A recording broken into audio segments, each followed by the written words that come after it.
మానవ సంబంధాలు మంటగలుస్తున్నాయి. ఆస్తి కొరకు సొంత మర్దల్ని హత్య చేసి ఆత్మహత్యగా చిత్రీకరించే ప్రయత్నం చేశాడు. చివరికి పోలీసుల మార్కు విచారణలో దొరికిపోయాడు. కరీంనగర్ జిల్లా గంగాధర మండలం ఘర్షకుర్తి గ్రామానికి చెందినటువంటి మాధవి ఎంఎస్సి ఫైనల్ ఇయర్ చదువుతుంది. కరీంనగర్లో ఉన్నటువంటి ఒక ప్రైవేట్ కళాశాలలో గత కొంతకాలం నుంచి ఆమెకు వివాహ సంబంధాలు చూస్తున్నారు. ఇంటి వద్ద కేవలం 12 గుంటల స్థలం ఉంది. ఆ స్థలానికి సంబంధించి సొంత అక్క యొక్క భర్త అక్క అందులో వాటా కావాలి, 6 గుంటల భూమి కావాలని చెప్పేసి కోరడం జరిగింది. ఈ క్రమంలో తల్లి మానసిక స్థితి సరిగా లేదు, తండ్రి లేడు అసలే. ఈ క్రమంలో అర్ధరాత్రి పక్కా పథకం ప్రకారం తల్లిని పెద్ద కూతురు ఇంటికి పిలిపించుకున్నారు. తన యొక్క బావ ఘర్షకుర్తికి వెళ్ళాడు బండి మీద. ఎవరికి అనుమానం రాకుండా ఆమెతో మాట్లాడాడు. నీకున్నటువంటి 12 గుంటల స్థలంలో 6 గుంటలు నాకు పంచి ఇవ్వాలని చెప్పి కోరాడు. దీనికి ససేమిరా అనడంతో మాట పెరిగింది. గొడవ కాస్త పెద్దగా మారింది. దీంతో ఆమె చున్నీతో ఉరివేసి బిగించి హత్య చేశాడు. చనిపోయిందని నిర్ధారించుకున్న తర్వాత ఆమె డెడ్ బాడీని ఫ్యాన్కు వేలాడదీసి ఇంటికి వెళ్ళిపోయాడు.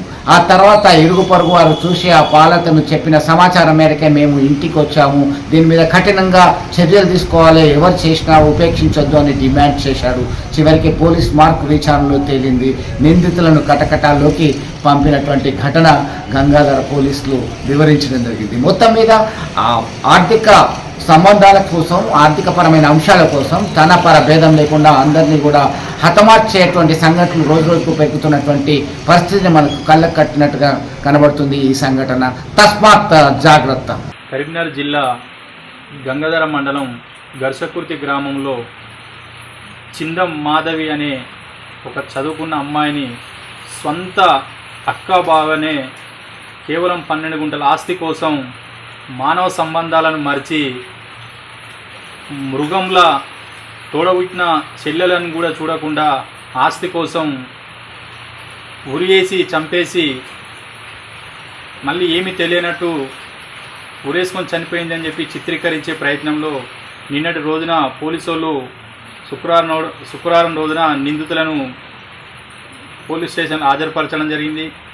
మరి ఇప్పుడు సమాజం లోపల మానవ సంబంధాలు అనేటి చూసుకుంటే కేవలం ఆస్తి కోసమే మానవ సంబంధాలను విలువైన బంధాలను తెంచుకొని ఆస్తి అనే ఒక మహమ్మారి రూపాన్ని ఎంచుకొని కేవలం డబ్బే పరమావధిగా భావిస్తున్న తరుణంలో మరి ఈరోజు మానవ సంబంధాలు ఎటుపోతున్నాయని చెప్పి సందర్భంగా సిపిఎం పార్టీ పక్షాన తీవ్రంగా ఆవేదన వ్యక్తం చేయడం జరుగుతుంది.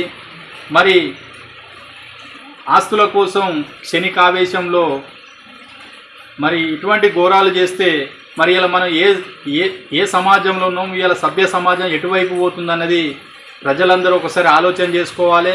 ఏదైనా సమస్యలు ఉంటే ఆస్తిపరంగా కావచ్చు, ఏదైనా భూముల పరంగా కావచ్చు, ఏ సమస్య అయినా సానుకూలంగా సామరస్యంగా పరిష్కరించుకోవాల్సింది పోయి కేవలం అచ్చలే మనుషులను చంపడమే పరమధ్యేయంగా ఆలోచిస్తున్న ఆలోచన ఏదైతే ఉందో అది చట్టం నుంచి తప్పించుకునే పరిస్థితి లేదు. కాబట్టి క్షణిక ఆవేశంలో మానవ సంబంధాలను తెంచుకొని ఈ హత్యలు చేయడం అనేది కూడా చాలా మూర్ఖత్వం చర్యగా ఈ సిపిఎం పార్టీ పక్షాన భావించడం జరుగుతుంది.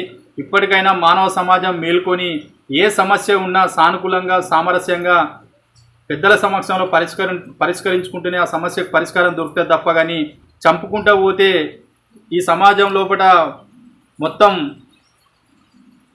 ఎడారినే తలపించే విధంగా మానవ సంబంధాలు కనుమరుగైపోతాయి. కాబట్టి ఇప్పటికైనా ప్రజలందరూ మేలుకొని ఏ సమస్య అయినా సానుకూలంగా ఓపికతో డబ్బు మీద దురాశ అనేది పక్కన పెట్టి ఒక అత్యున్నతమైన ఆలోచన విధానంతో పరిష్కరించుకుంటే ఏ సమస్యకైనా పరిష్కారం దొరుకుతుంది. దయచేసి అటువంటి క్షణికావేశంలో చేసే పనుల వల్ల ఇలా సమాజంలో తలెత్తుకోలేక కటకటాల పాలే ఏళ్లకేళ్ళు జైలు శిక్ష అనుభవించే పరిస్థితి ఉంటుంది. కాబట్టి కుటుంబ బంధాలను మానవ సంబంధాలను తెంచుకొని క్షణికావేశంలో చేసే పని ఏదైతే ఉందో మన జీవితాలను అధోగతి పాలు చేస్తుంది తప్ప కానీ ఇంకో లాభం అంటే ఏముండదు. కాబట్టి దయచేసి మీరు ఆ కోణంలో ఆలోచించాలి. సభ్య సమాజం గౌరవించే విధంగా డబ్బు మీద అత్యాశ ఏదైతే ఉందో కొద్దిగా తగ్గించుకుంటే మానవ సంబంధాలను కూడా చక్కటి సంబంధాలుగానే కనబడతాయి. కాబట్టి ఆ దిశగా ప్రజలందరూ ఆలోచన చేయాలని చెప్పి సందర్భంగా మరొకసారి సిపిఎం పార్టీ పక్షాన ప్రజానీకానికి విజ్ఞప్తి చేయడం జరుగుతుంది. మరిన్ని వీడియోస్ కోసం ఛానల్ ని సబ్స్క్రైబ్ చేయండి. లేటెస్ట్ అప్డేట్స్ కోసం వాట్సాప్ ఛానల్ ని ఫాలో చేయండి. అండ్ లింక్ డిస్క్రిప్షన్ లో ఉంది.